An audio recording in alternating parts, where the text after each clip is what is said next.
Delhi border पर 378 दिन से चल रहा किसान आंदोलन खत्म कर दिया गया है। किसान नेता बलबीर सिंह राजेवाल ने कहा कि अहंकारी सरकार को झुकाकर जा रहे हैं। हालांकि ये मोर्चे का अंत नहीं है, हमने इसे स्थगित किया है। 15 जनवरी को फिर संयुक्त किसान मोर्चा की फिर मीटिंग होगी, जिसमें आंदोलन की समीक्षा करेंगे। आंदोलन खत्म। सिंघू बॉर्डर पर किसानों ने टेंट उखाड़ने शुरू कर दिए हैं। इसके अलावा वापसी की तैयारी भी शुरू कर दी गई है। वहीं आंदोलन की अगुवाई करने वाले पंजाब के 32 किसान संगठनों ने अपना कार्यक्रम भी बना लिया है, जिसमें 11 दिसंबर को दिल्ली से पंजाब के लिए फतेह मार्च होगा। सिंघू और टिकरी बॉर्डर से किसान एक साथ पंजाब के लिए वापस रवाना होंगे।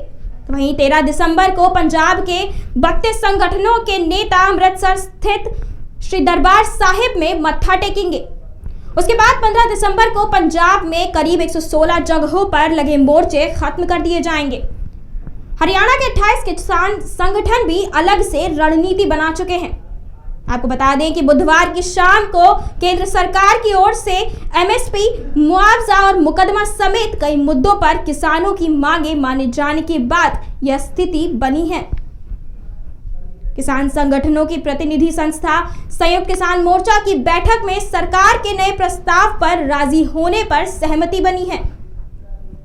इसके साथ ही 14 महीनों से चला आ रहा किसानों का आंदोलन अब समाप्त हो गया है। 3 नए कृषि कानूनों की वापसी, एमएसपी, बिजली बिल समेत कई मांगों को मनवाने के बाद किसान यह वापसी कर रहे हैं। आइए जानते हैं सरकार और किसान संगठनों के बीच आखिर कैसे बनी बात। किसानों और सरकार के बीच ट्रिपल यानी मुकदमा, मुआवजा और एमएसपी को लेकर पेच फंसा हुआ था। एमएसपी के सरकार ने सहमति के गठन की बात कही है। इसके अलावा हरियाणा सरकार ने मुआवजा अधिक देने की बात कही है, जिससे किसान राजी हो गए। मुख्य मसला मुकदमों का अटका था, जिसे लेकर सरकार ने तत्काल वापसी की बात कही है और अब किसान संगठन राजी हो गए हैं। मुआवजे को लेकर हरियाणा और यूपी सरकार की सैद्धांतिक सहमति से ही बात बन गई। सूत्रों के मुताबिक हरियाणा सरकार आंदोलन के दौरान मृत किसानों के परिवार को ज्यादा मुआवजा देने के लिए तैयार है, लेकिन नौकरी के लिए नहीं। इस पर शुरुआती मतभेद के बाद हरियाणा के संगठन राजी हो गए हैं। एमएसपी कानून बनाने तक धरना जारी रखने की जिद करने वाले किसान नेताओं ने भी लचीला रुख दिखाया है, जिसके चलते बात बन गई। कमेटी में किसान प्रतिनिधियों के तौर पर केवल संयुक्त किसान मोर्चा के सदस्यों को ही शामिल कराने की शर्त किसान नेताओं ने छोड़ दी।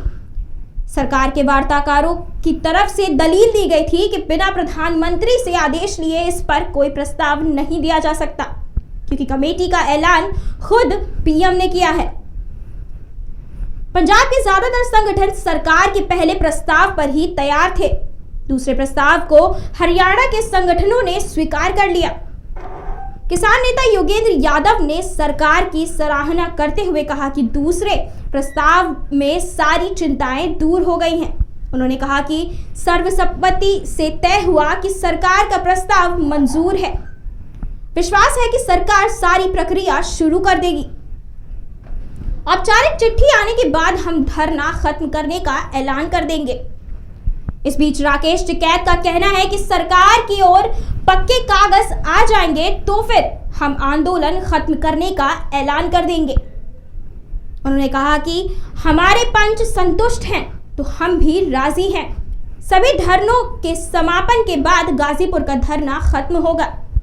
बदले तेवर के साथ टिकैत ने गृह राज्य मंत्री अजय मिश्रा टेनी पर कार्रवाई पर कहा कि सरकार की कोई मजबूरी होगी, हम मुद्दा उठाते रहेंगे। राकेश टिकैत ने फिर दोहराया कि राजनीति से वे दूर हैं और दूर ही रहेंगे।